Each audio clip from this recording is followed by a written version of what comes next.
If elections have been called, then we are on the X Trail. Hi there, I'm Jewel Ford, and welcome to X Trail, our political program where we look at all the promises, all the manifestos, all the speeches, and everything that are on the campaign trail. My guest today, Dr. George Bell, political scientist, and Dr. George Brathwaite, also a political scientist. So it is the battle of the Georges on today's program. Gentlemen, welcome.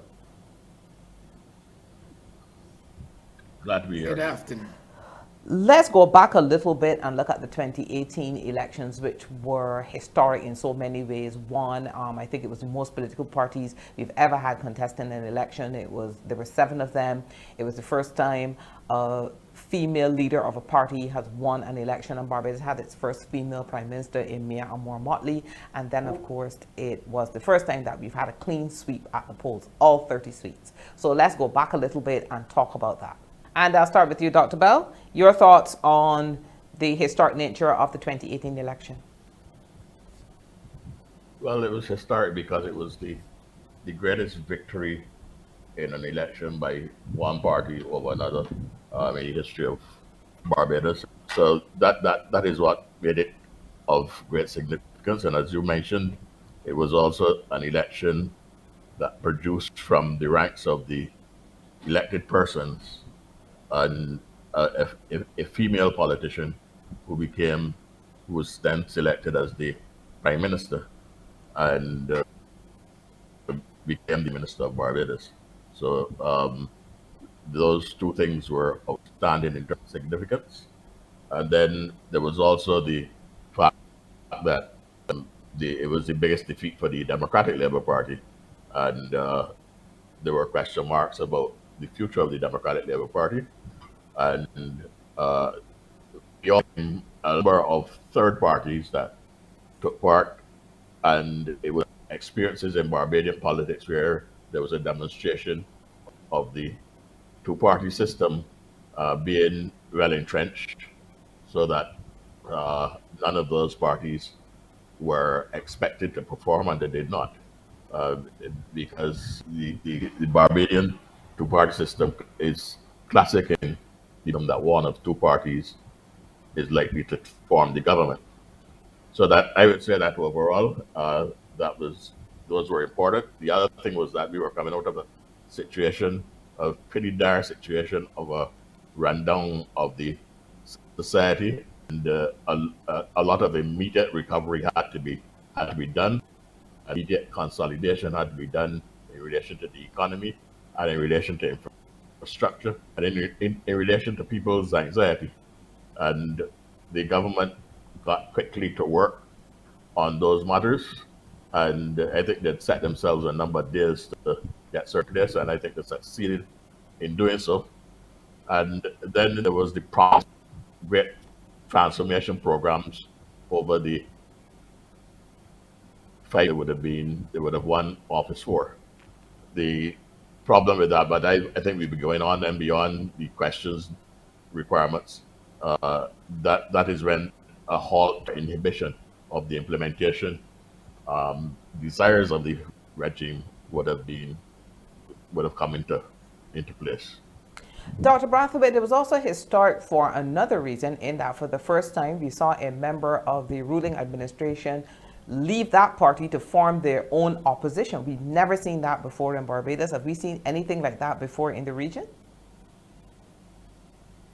I do not recall it happening in the region. Dr. Bell may correct me, but certainly in the context of Barbados, I thought that even given the timing, I thought it would not be productive in the sense of what the Barbadian expectations were at the time, given the 30 Love mandate.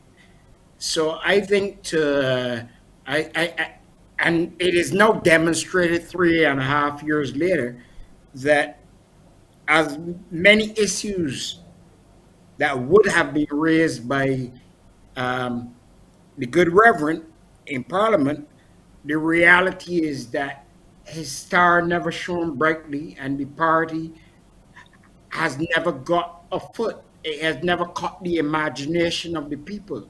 If anything, you can say that he the one of the at least one of the members, or maybe both of the members appointed in the Senate, they may have caught some national attention, but to a large extent, it demonstrated perhaps why we see a Prime Minister Motley and would not venture to say that there was any likelihood of a Prime Minister uh, of any other surname, because the reality, the inability to mobilize after 3.5 years and after starting the party is itself a condemnation on that activity that took place within the first week of having to cross the floor and becoming an opposition.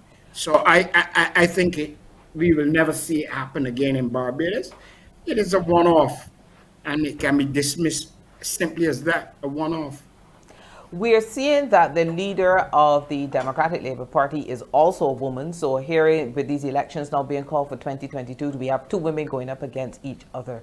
You said something very interesting. You talked about the current opposition not catching the imagination of the public. Is charisma a part of politics and an integral part of politics? You have to grab the public's imagination, whether by rhetoric, looks, political capital, whatever, in order for people to vote for you. And is that perhaps one of the problems of the lesser parties? They just don't bring that political charisma to the fore that will make a person say, yeah, I like them, I'm going to vote for them. I don't know who you I want don't first, know. Dr. Bell, Brathwaite, myself. gentlemen, we're having a conversation. Anybody can answer, but let me go back to you, Dr. Brathwaite. Okay. Okay. Okay, if you're coming to me, I'm going to suggest that charisma is useful. It is not necessary. I think what leaders need to do, certainly in the context of a small country like Barbados and other Caribbean countries, you need to be able to express a vision of where are you going to take care of people. Your people have been on a trek for over 300 years in terms of liberation, in terms of full emancipation, improvement, empowerment. And it's vital that you have a leader that can express that vision and paint that vision. And just as important, you need a leader who understands followership.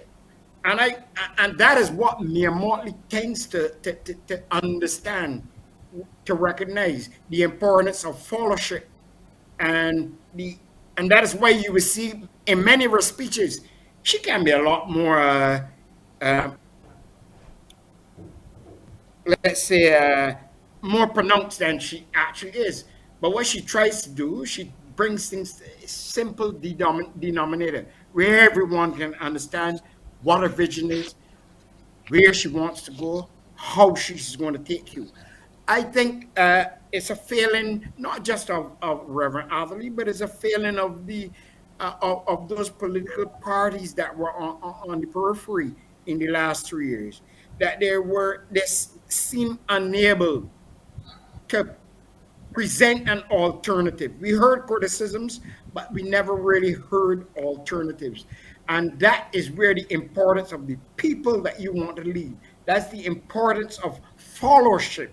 And followership is meaningful. And I think to that extent, one can, uh, and I'm not preempting your questions, but one can handily say that the Barbados Labour Party is more than likely able to garnish more than 2/3 of a majority, and perhaps they can repeat.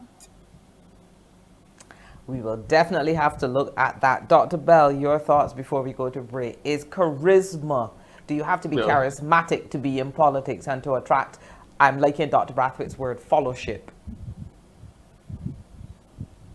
no, but I don't think that you should link the charisma with an organization. But I do think that charisma is important in addition to leadership, so that most people in an organization are not leaders.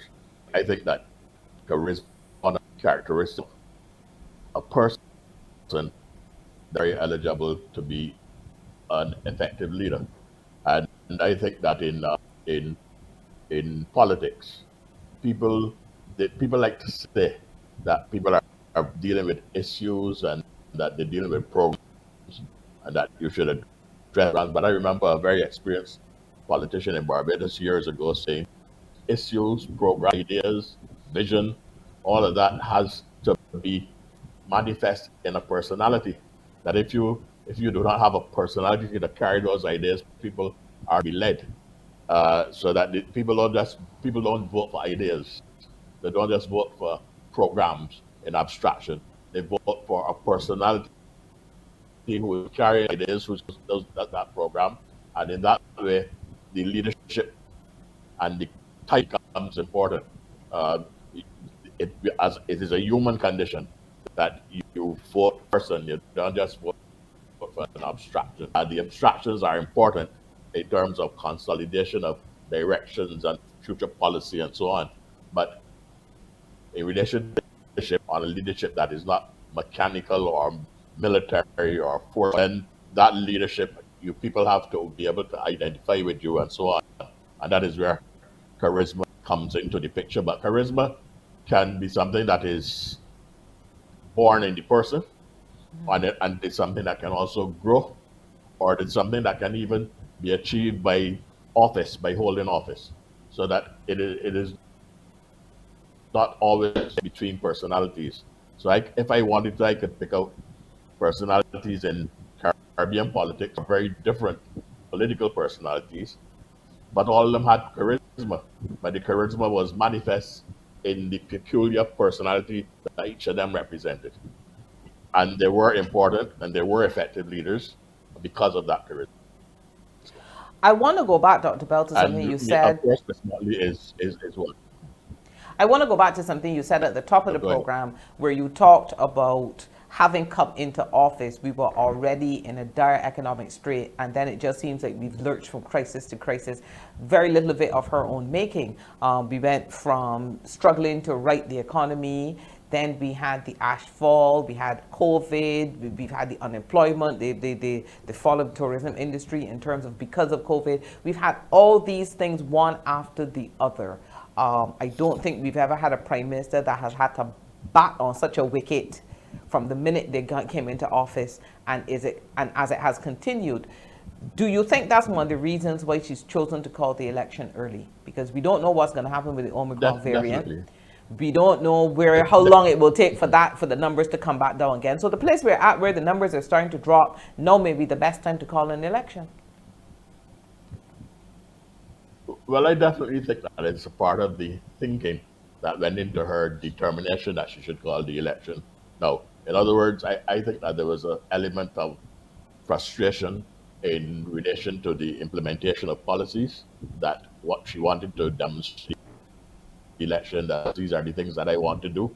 And here comes something which you have no command over, and you won't have any command over that in the future either. So you always are going to be taking a chance that something is so big that it comes and it inhibits what you had as a vision. So that the fact that the COVID came down meant that after just 1 year of being in office, implement expectations were disrupted. And I think that from there she would have been starting to reflect, let's see how long this thing is going to go on. It went on, it's gone on for 2 years. And I think all last year, or a good part of last year, people started to speculate that they were seeing signs that Miss Motley was looking towards calling an election. I view that in her mind, she probably felt that the 2 years had been stolen from her in relation to her capacity to implement. Now, if you, I noticed her Christmas speech, she said something about 2027. And when I saw that, I said, well, what the people who have been speculating about all of these for the last few months, she has a Christmas message that she's planning to implement something by 2027. That would only be something that you would project to if you add in 5 on to 2022. And that would carry 5 years from 2022. So I came to the conclusion then that she was signaling to people again that she was going to call the election in 2022. Now, Dr. the variant of the virus, that new Dr. variant Bell, of the we're going to virus, I take think that. We're going to take a quick break, and when we Okay. come back, we're going to continue that thought. Stay with us as we continue on the X Trail.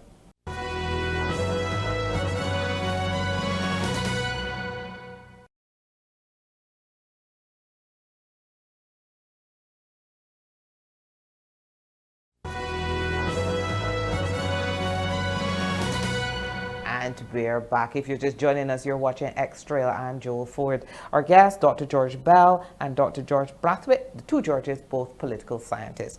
Gentlemen, before we went to break, one of the things we were looking at is some of the challenges over the last year and the strategy that would have led to the early calling of the election.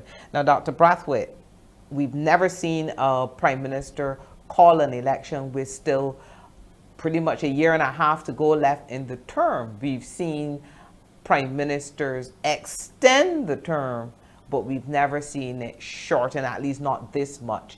I think the last person that would have done one like this would have been, I think, Owen Arthur, and he still had a few months to go, but nothing certainly on this level. Let's talk about that. Her strategy in terms of calling it now because of where we are with COVID and the uncertainty that that brings, isn't 18 months still early in the game? At the end of the day, we have to remember this is politics. Yes, it is early in the game.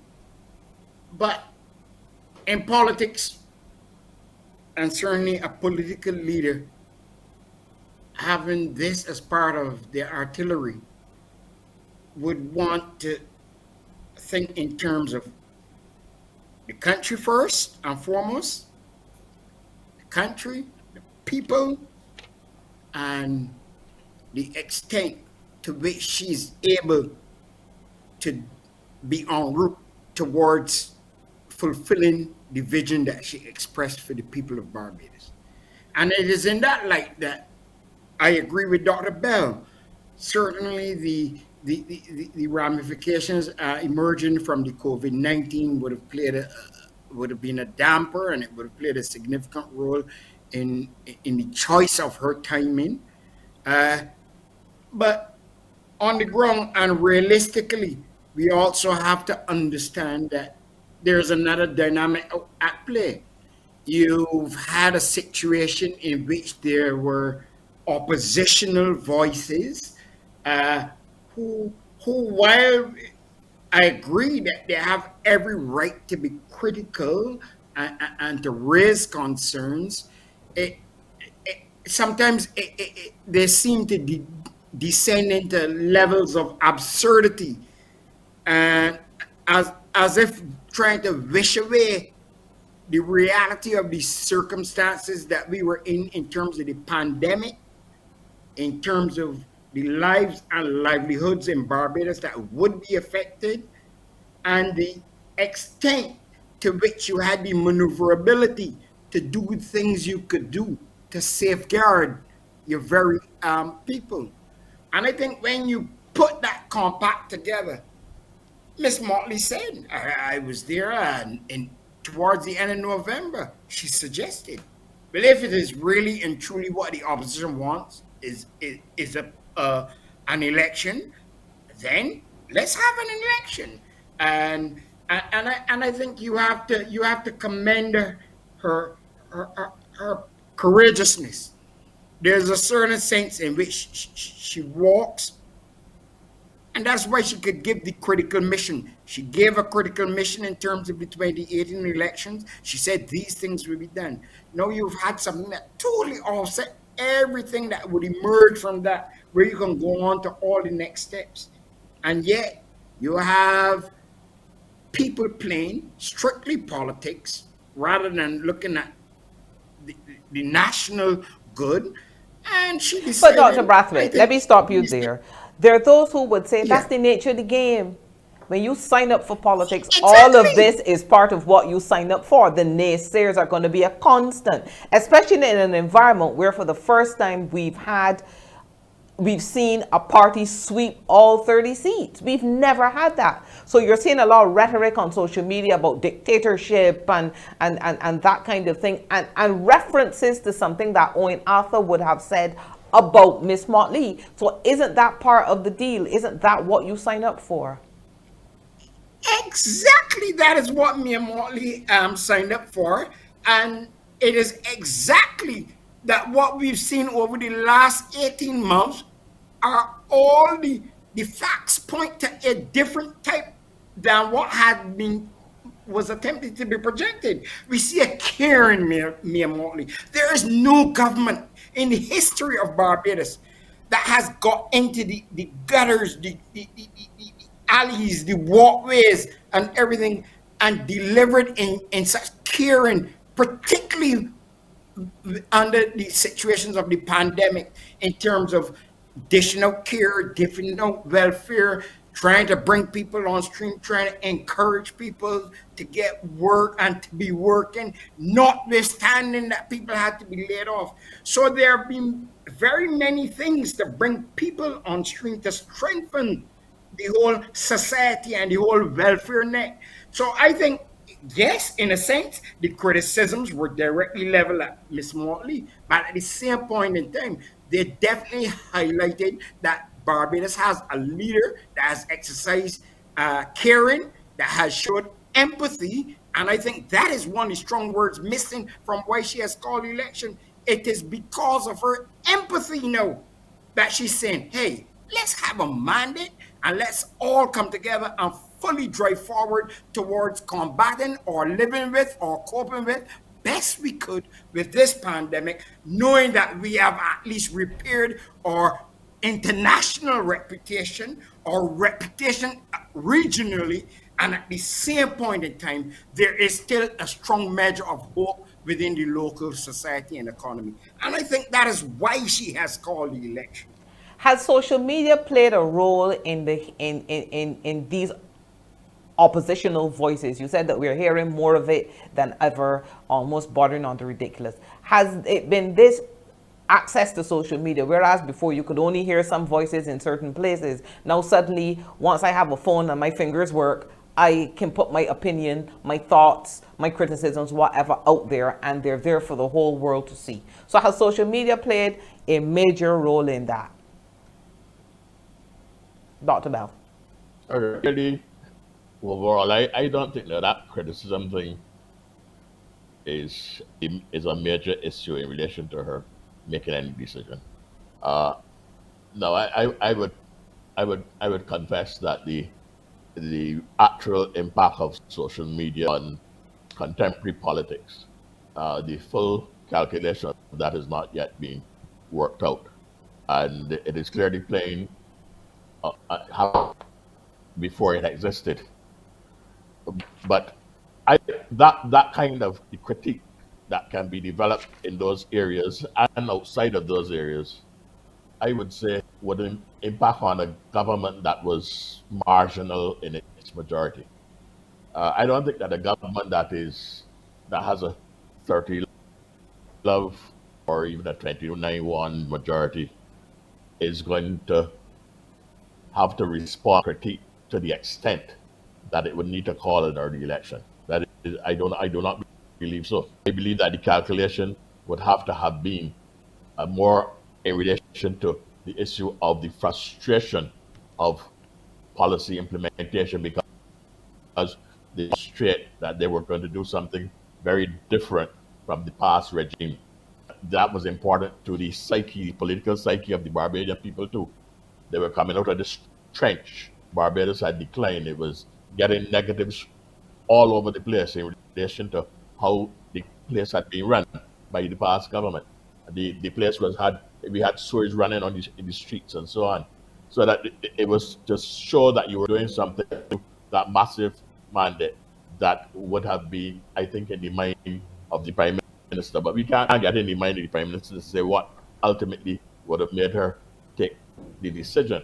But I believe that on calculation, if I was making a political calculation in relation to one of these sets of issues versus the other, the criticism would have been of less important. See that being important to a government that is on the back foot, that is the defense, that is looking for it to get advantage. I don't think this government was in any such position. I think this government is saying, look, our programs got mashed up by this pandemic, and they could be mashed up even further And the Prime Minister and the government, want you Barbadians, what we could do. Remember Miss Mot- Miss Motley's last campaign? Watch me. Watch me, meaning just watch me and see what I can do. And I think it is that is very much in her mind, that she didn't get a chance to really show how much she could do. And therefore, at this point, she has become convinced that in this particular dispensation, this 5-year dispensation, that she that she had reached 3 years, she's saying, look, let me look for a chance now to make sure that I've got at least 5 years to do the things that I said in 2018. I think that is the critical and measured and most important aspect of why she would have made this choice. One of the things I've noticed, I've seen a lot on social media as well, has been some complaints from not only the parties, but the elected, the smaller parties, but the electorate, that she didn't give those parties enough time to do any fundraising, that she jumped it on them all of a sudden, it's too small, the time is too short, etc., etc. Dr. Brathwaite, does the current administration owe any political party any amount of time to raise money, put a slate in place, any of that? Is that's not our system. The Westminster system doesn't allow for that. No, it doesn't. And in fairness, I think some of the time spent by the current member in the opposition that was in Parliament dealing with non-issues and really creating skirmishes when there were none, I think could have been better spent in advancing a view that as we move towards republicanism, one of the things or one of the areas that we need to focus on would strictly be elections, whether we would need term limits, and whether we have a consolidated date or time for elections. I think those would have been more useful conversations to have had with the Barbadian public, because a number of persons underestimate the Barbadian public, but the Barbadians are fully aware of what is going on and what has been going on in the world in the last 2 years. And though some circumstances have been made worse because of the pandemic, Barbadians realistically understand when a prime minister or a government is really making stringent efforts to at least maintain a certain standard of living, and if possible, to try to improve it. And I think the mere fact that we are going to be hearing the Democratic Party and the leader of the opposition talking about too soon and pushing that rhetoric, to me, is to undervalue what more they ought to have been saying, certainly in the last year as we were leading up to a republic. Those are the types of the conversations that would have enriched Barbadians, so that they understood that they have a stake, they have a say, and that the way they conduct their elections is fundamental to the whole process of democracy, the democracy that we envision. So I thought the opposition let it down, and they will use this instrument now of calling elections to pass the buck. Thank you very much, Dr. Brathwaite. We're going to take a break, but when we come back, the voting public speaks. We've got some messages and some comments on Facebook as well as questions, and I'm going to put it to our two political scientists. Stay with us.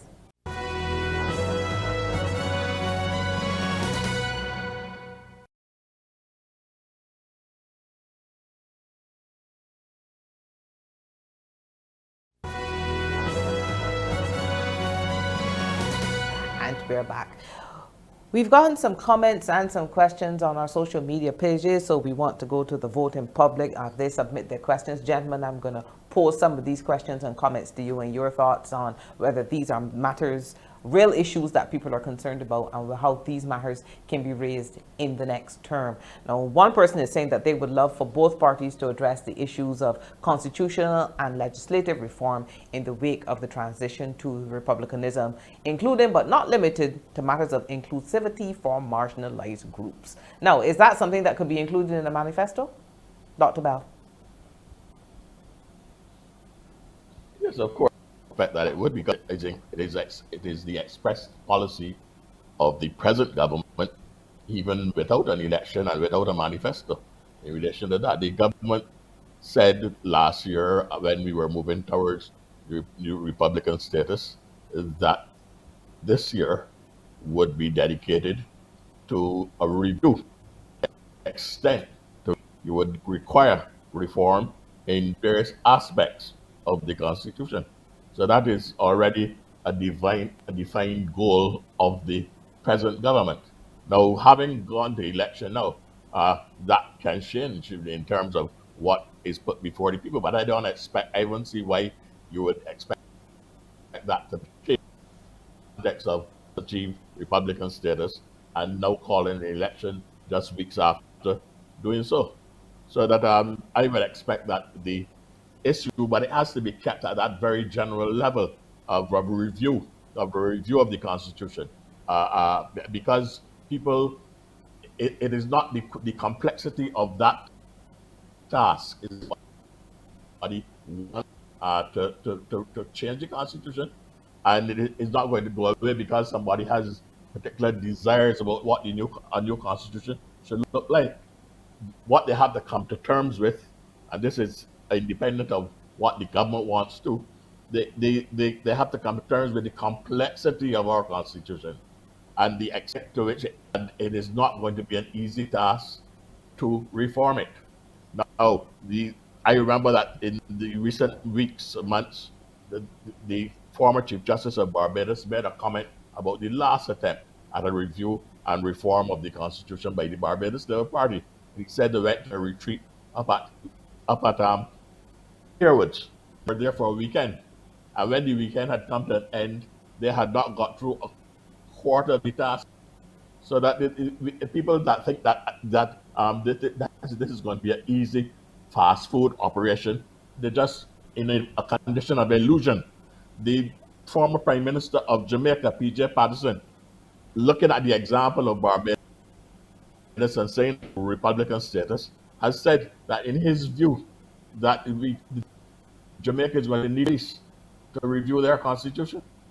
And I suspect that it will take longer than that, because I think that some of the aspects of reform, then the questions of reform, how you're going to reform it, what you're going to reform, will not be resolved, and you're going to have to say move on to something else or just leave it in place. The benefit of what we have done is that a very sophisticated constitution is in place. We removed that aspect of the constitution that made us a monarchy, and we have become, on the basis of that removal, a republic, a republic, because of other aspects of the Constitution that define us in that way de facto. So that and not unconstitutionally as well. I know that, but it's de facto in the sense that the person that is in charge of our direction of government is the Prime Minister in cabinet anyhow. Okay, even with the former Queen of Britain being there, she had to follow the advice of her Prime Minister. The General Vice Prime Minister. Presently, in the presidential parliamentary system that we have, the parliamentary republican system that we have, the president has to follow the direction of the Prime Minister. And that is not going to be changed unless we go into some fundamental shifts in the Constitution, which will be extremely disruptive. But people recognize that yet because the discussion hasn't taken place. When you subject this thing to critical discussion and you start and you start to find the implications of what you have done, it would be by just moving those two sections, changing those two sections, especially the one on the executive authority of Barbados resting in Her Majesty the Queen. Just by doing that, we had those legal amendments that cascaded from that intervention that they carried through Parliament just a few weeks ago. You know how much you're going to have to do the separation of powers of the Prime Minister, bicameral legislatures, and you can go on and on and on, and then even issues of questions of rules of finance, the police, the military, all these kinds of things. It is not an easy job. It is going to take years to actually complete that. And this year, And I would expect that the government, in going to the election, can say, we will try our best, and they will have to try the best because they promised to try the best. But to fill yourself with something, like I heard somebody, I think it's the leader of the opposition, talking about we should have done the constitution first and then go to the election. Well, then you would have been a breach of the 5 years of the election. I tell you that. Thank you, Dr. Bell. Our next question from our voting public, as they send in their concerns, they're asking, are you concerned about the concept, or do you see a concept of voting for an opposition? Dr. Brathwaite. For the last 3.5 years, we didn't have a one-party state in Barbados. We didn't have a one-party state in Trinidad and Tobago. We didn't have a one-party state in Grenada. So I am saying politicians will try to get away with these things. But what is meaningful for the citizenry and for the voting public is to vote for those persons who seemingly best indicate that they can represent your interests, your concerns, your issues, and bring the type of good living and prosperity that you desire, because they, the politicians themselves, desire these things. And you're not going to get that by sitting in the negative or dwelling on the negative and talking about voting for an opposition. To vote for opposition means you don't really want to vote. You will probably stay home. So you vote for the government that will do your will and service you in the way you expect. And if they do not do that, you have every right to vote for an alternative government. But to talk about voting and to hear that from a political leader, it demonstrates the desperation that she's attempting to throw on the current government. It's a desperation coming from opposition voices who have failed over the last year or so to express a vision or to express any realistic alternative of where they can carry the people of Barbados. Thank you, Dr. I Brathwaite. don't think that. Yeah, you have time to go on. Yes, go ahead, Dr. Bell. Yeah, I don't think you already have. You already can say to an opposition party that you should vote for an opposition, because it has been done in the past that they've said that there are opposition parties that have said vote for an opposition. Usually that would come in the context, and that context is very much the present context, where the party recognizes that it cannot win the election. Now, if a party recognizes that it cannot win the election because the recovery for the that it did to itself, and that was done to it in the past election, such as the situation, then that government, that the party is going to say, vote for an opposition, because that is the only viable way it can get back to Parliament, to strengthen itself in Parliament. People have that Grant Adams said that in 1966. Now, why would he have been saying that? Because Barbados just changed the government in 1961, and Barbados was moving to independence and prior to independence. And he would not have expected that Barbados on the peak of a wave would have been defeated. So he said, vote for an opposition. And the Barbados did pretty well in that election then as a result of that. So that I think Mr. Pizza would be recognizing that repair the damage to the Democratic Labour Party, that they do not have recovery time. Now there's no point going around squealing about being ready yet, because in the Westminster system, one of the advantages and one of the disadvantages that we will have if we go and put a fixed term position is that an election can be called anytime, and that keeps the opposition on. That tells the opposition you must repair the damage as quickly as possible. That tells them that they must work on the vision possible. Now, sometimes it is impossible for them to do so because the task is too big. It was impossible for the Democratic Labour Party to recover in 3 years. It is impossible even for it to have recovered in 5 years. So therefore, it is a good position for the Democratic Labour Party, because any of those DLP people that will stay home, when they'll come out and say, let's see if we can get some more.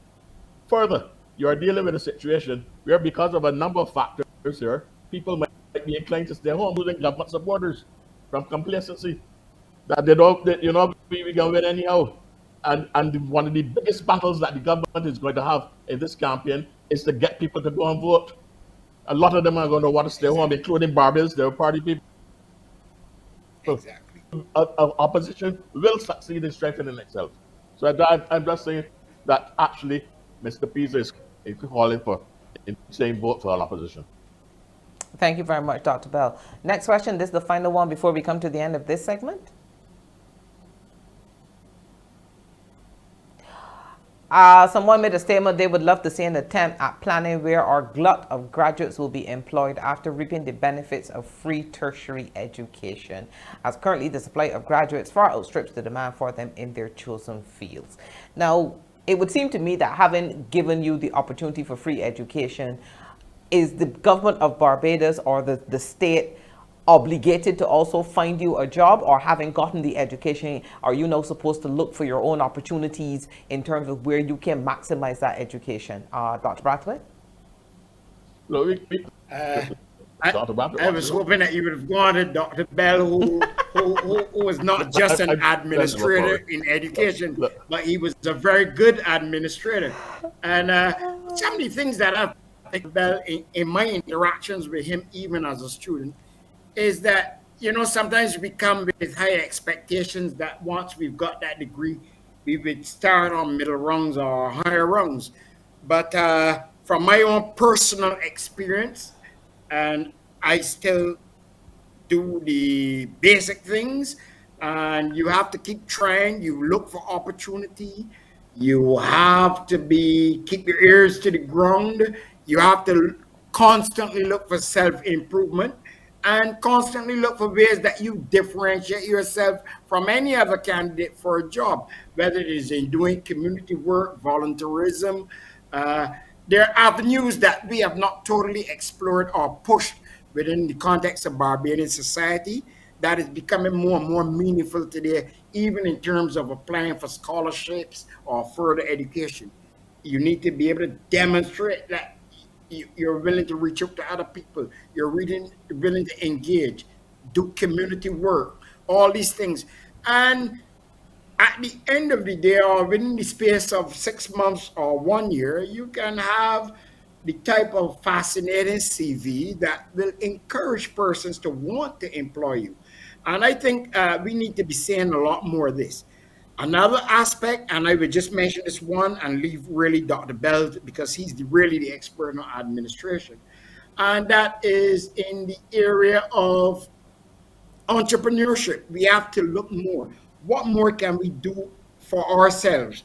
Exploiting the internet and exploiting the virtual world that is there at our presence, and not limiting ourselves to Barbados, willing to take a step outside of Barbados, in the region, in the hemisphere, outside of the hemisphere, go to the United Arab Emirates, China, places in Asia that want persons of Barbadian talent to be able to teach English and these types of things. So there are many avenues for the graduate student, but I understand the predicament because we're small, we live in a very competitive environment, and I think one of the early signs is that you have to learn how to differentiate yourself from the other. We don't need many clones. Just be able to differentiate yourself and bring out what is the best in you. But I leave it to Dr. Bell. Dr. Bell, your comments, and we're going to keep them short because we're going to take a break after that, and then we're going to wrap up. Your comments. All right, well, trying to say they can keep them short. What is happening here is that if you're dealing with the issue in relation to the question in terms of urgency, in terms of the now, that is very problematic because I think is the actual fundamental solution to this concern, and I think it's going to get greater and greater with our development struggle as a nation state. We are too small. That's the fundamental problem. We crashed the federation, U.S. Indies Federation, regional nation. Then all of these young people in Barbados would be saying, we are freedom in the Caribbean, and there would be no restrictions and inhibitions, and they would see it as natural and spontaneous, just as if you were living in the United States or living in Britain or somewhere in France or somewhere like that. But we are here in this little mini state producing these people, and we cannot satisfy who they are because we don't have enough resources and space to do it. And that is where young people now, I know it's a longer term thing. That is why I said that the urgency of the now is going to make the thing very problematic. But the young people must start to struggle at a political level for regional integration. Just at the level of CARICOM anymore either. You've got to go beyond CARICOM and raise again the issue of political union Caribbean. Okay, thank you very much, Dr. Bell. We're going to take another quick break. When we come back, we wrap up. Stay with us.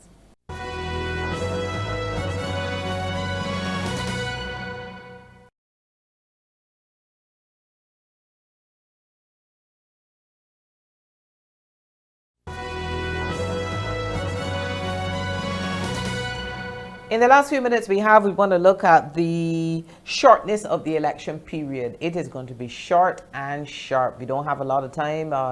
Nomination day is next week, and then we're done for just about 2.5 weeks before the actual election day. Gentlemen, your thoughts on, is the electorate ready? Because we're in the middle of a pandemic, so is that going to play into people coming out to vote? We've not yet heard what the plans are in terms of voting, but we saw a semblance of it last year with the by-election in St. George. So are Bajans going to come out? Because outside of that, you also have a situation where every election, the percentage of the electorate coming out to vote is getting less and less.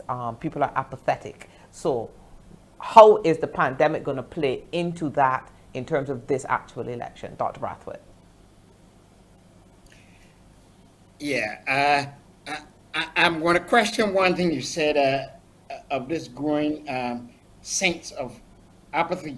I have not totally bought into that because I've heard Reverend Atherley complain about it when he was in the Barbados Labour Party, and since he started PDP.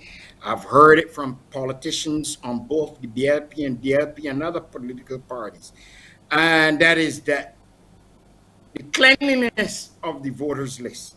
And I think really and truly that is one of the things that I would need to really clear. To what extent has it really dropped off as significantly as persons are suggesting, or is it a case wherein persons have emigrated, deceased, whatever, and there's that lapse in the system itself to clean the voters list? Besides that, I think it is strategic. If you're going to call such a snap election, it is strategic to give your opposition forces the least amount of time to ready themselves. And because the whole notion about being in political parties is that you ready yourself to form an alternate government when called, and to put the candidates to the face of the Barbadians, let the Barbadians decide.